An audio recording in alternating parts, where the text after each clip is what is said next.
Hi everyone, मैं हूं किशोर पुरस्वानी और स्वागत है आपका हमारे इस चैनल पर एक लंबे अंतराल के बाद। जी हाँ, मार्केट्स जब करेक्ट किए, रिएक्ट किए, मई में नीचे आए तो सारी कंपनीज ने अपने आईपीओस को डिफर कर दिया और अब जब मार्केट्स अपने टॉप के आसपास पहुंच चुके हैं तब एक नया आईपीओ आ रहा है मार्केट में जो कि 12 अगस्त को खुलेगा और 18 अगस्त को बंद होगा। तो आइए आज चर्चा करते हैं सिरमा एसजीएस प्रोडक्ट्स की, जिसका कि आईपीओ खुलने जा रहा है 12 तारीख को। ये इलेक्ट्रॉनिक्स मैन्युफैक्चरिंग सर्विसेज में काम करती है। 2004 में इनकॉर्पोरेट हुई थी। मिस्टर संदीप टंडन, मिस्टर जसबीर सिंह गुजराल, वीना टंडन और टेनकॉम इलेक्ट्रॉनिक्स प्राइवेट लिमिटेड इनके शेयर होल्डर्स हैं। ओपनिंग इसकी इशू की 12 तारीख को होगी, क्लोजिंग 18 तारीख को, लिस्टिंग 26 तारीख को, फेस वैल्यू 10 रुपीज़ है और आईपीओ का बैंडविड्थ जो है 209 से लेकर 220 तक है।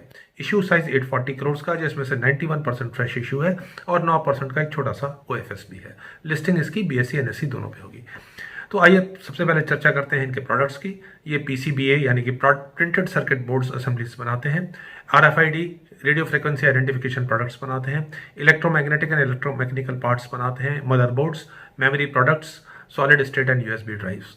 ये कंपनी इंटीग्रेटेड सर्विसेज और सॉल्यूशंस प्रोवाइड करती है ओईएम्स को और कंसेप्ट स्टेज से वॉल्यूम प्रोडक्शन तक अपनी सर्विसेज देती है। ये कस्टमर्स तक कैसे पहुंचते हैं? 11 मैन्युफैक्चरिंग फैसिलिटीज़ हैं इनकी, हिमाचल में, हरियाणा, उत्तर प्रदेश, तमिलनाडु, कर्नाटका में। और जो तमिलनाडु में इनकी जो फैसिलिटीज़ हैं वो स्पेशल इकोनॉमिक जोन में लोकेटेड है और जो हरियाणा में है वो इलेक्ट्रॉनिक हार्डवेयर टेक्नोलॉजी पार्क में है, तो इनको वहाँ से टैक्स बेनिफिट्स भी मिलते हैं। 3 डेडिकेटेड R&D फैसिलिटीज़ हैं, 2 इंडिया में, चेन्नई और गुड़गांव में, और 1 जर्मनी स्टटगार्ट में।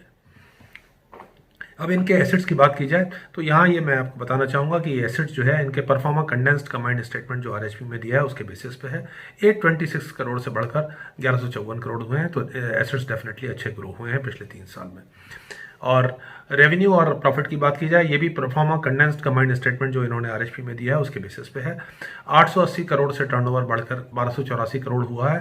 904 करोड़ हुआ 2021 में, 3% का जंप, लेकिन प्रॉफिट 92 करोड़ से कम होकर 66 करोड़ आया।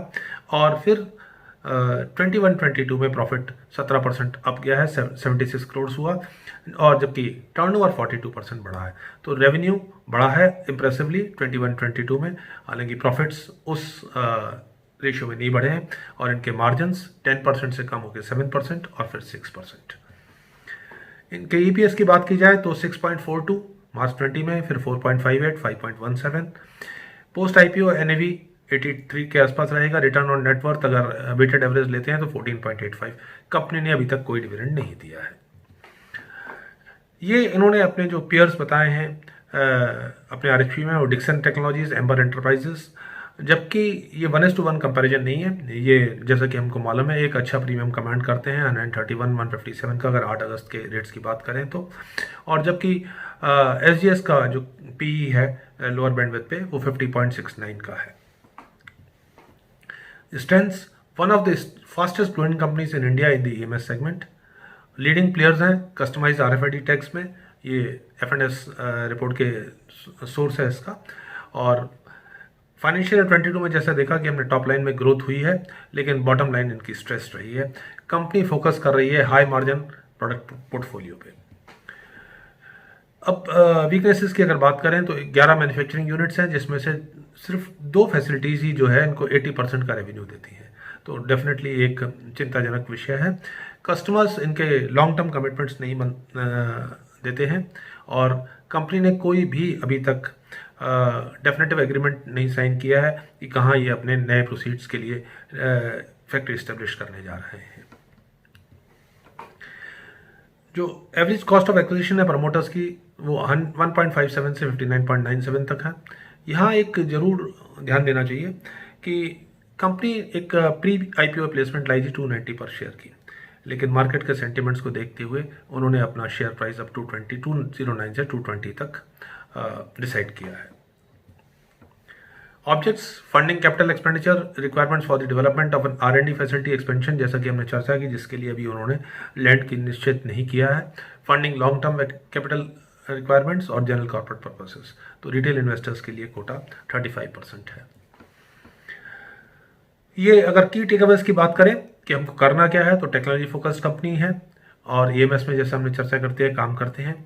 80% रेवेन्यू इनका जो है 2 फैसिलिटीज़ से आता है, 11 मैन्युफैक्चरिंग यूनिट्स के से, और कंपनी ने अपना एक प्री IPO प्लेसमेंट जो है 290 रुपीज़ पे किया था। बाकी सब चीज़ें अच्छे हैं, प्रोडक्ट्स अच्छे हैं, कोई हाईटेक प्रोडक्ट नहीं है, लेकिन आने वाले दिनों में इन प्रोडक्ट्स की डिमांड्स अच्छी रहेगी।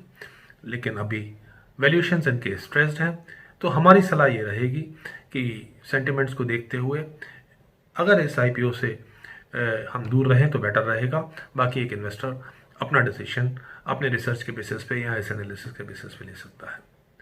Thank you very much friends, wishing you a very happy investing. Thank you.